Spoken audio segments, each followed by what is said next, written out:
सिंध जे तारीख़ी जायुनि, मागन मकाननि, जबलनि, ढंढुनि बाबति ॻाल्हि ॿोल जे सिलसिले में अॼु पाण मशहूर पब जबल बाबति ॻाल्हि ॿोल कंदासीं। हालार जबलनि जे ॾाखिणी कतार खे पब जबल चइबो आहे।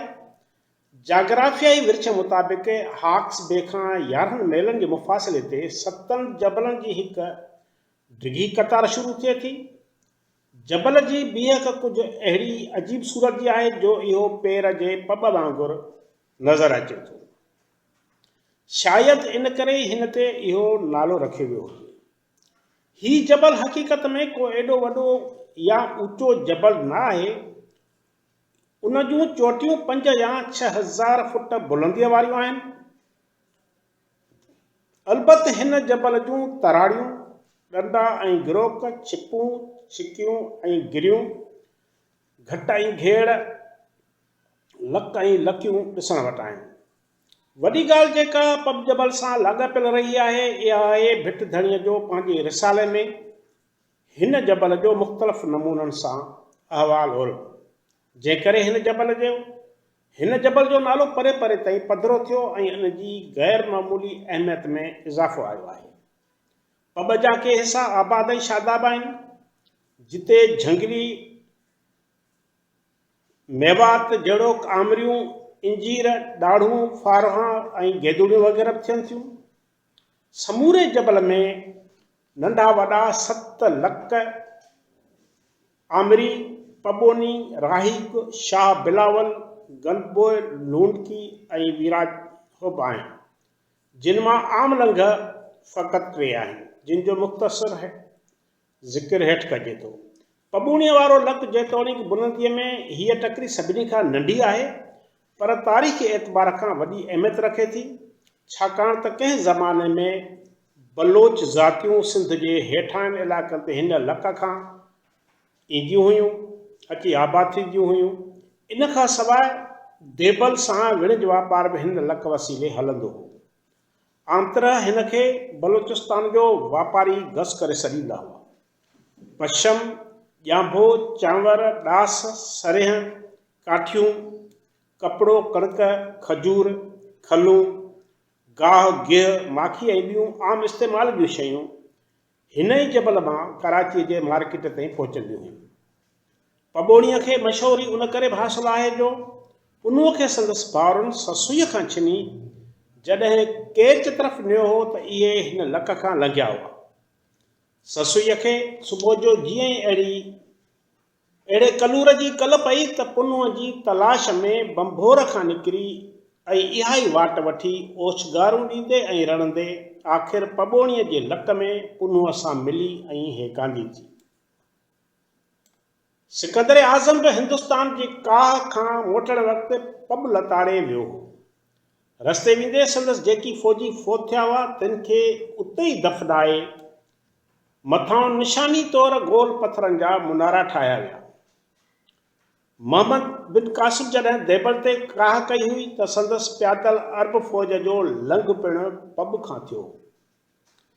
शाह अब्दुल लतीफ़ भिटाई हंगलाज वेंदे पब जबल लताड़ियो हो ऐं संदसि पेर पिथू थिया हुआ, जंहिंमां खे ससुईअ जे तकलीफ़ुनि जी अमली आज़माइश जो अहसासु थियो हुयो। संदसि रिसाले में पब जबल जो केतिरा ई भेरा ज़िक्र आयो आहे। तूं जे पाण पब जो त लिंग मुंहिंजा लोभ। शाह बिलावल वारो लक। ही लक नाब्यारे बुज़ुर्ग शाह बिलावल नूरानी जे नाले पुठियां सॾिजे थो। हिते पब जबल जे माथिरीअ जे पूरे विच ते हिकु नंढड़ो बाग़ आहे। बाग़ में कुझु अहिड़ा वण बि आहिनि जेके 100 साल पुराणा आहिनि। हिते चौधारी टकरियूं नहायत फरहत बख़्श नज़ारो पेश कनि थियूं। ॾिसण में ही लक तमामु घणो ॾुखियो आहे। इन हूंदे बि दादू ऐं कोहिस्तान खां उठनि जा काफ़िला हितां ईंदा वेंदा आहिनि। रस्ते में गोकल जो ढोरो बि आहे, जिते पाणीअ जा कुदरती चश्मा फुटी निकिरनि था ऐं बाग़ खे सैराब कनि था। इन ही सरसब्ज़ी ऐं शादाबीअ जे करे ही लक वधीक वणंदड़ आहे। हिते बाज़, मोर ऐं हरण वग़ैरह ॾिसण वटि आहिनि। भर में वहंदड़ वाहीअ मां मच्छी जाम मिले थी, जेका हितां जे माण्हुनि जे गुज़रान जो ज़रियो आहे। इन खां सवाइ आबशार फरहत बख़्श हवाऊं ऐं खजुनि जे वणनि जूं क़तारूं अजीब मंज़र पेश कनि थियूं। हिते लाहूत ला मकान वारो गार बि हैरत ॾियारींदड़ आहे। अयामनि खां क़ाइमु ही कुदरती गार अजीब रवायत जो दर्जो रखे थो ऐं ॾिसण वारे लाइ दिलकश नज़ारो पेश करे थो, जेका हंगोल नए जे भरिसां आहे। लाखीणो लतीफ़ बि हंगलाज खां मोटंदे हिते पहुतो हो ऐं हिन गार खे साराहियो अथसि। ॿियो आहे गंदबू वारो लक। हिन मां पके रस्ते सां मोटर ते चढ़ी ॿिए शहर में सवलाई सां पहुची सघिजे थो। कराचीअ खां माड़ीपुर वेंदड़ ही लिंक रोड लस ॿेले में अची निकिरे थो, जितां पोइ कोयटा तरफ़ वञण जी बहितर सहूलियत मौजूदु आहे।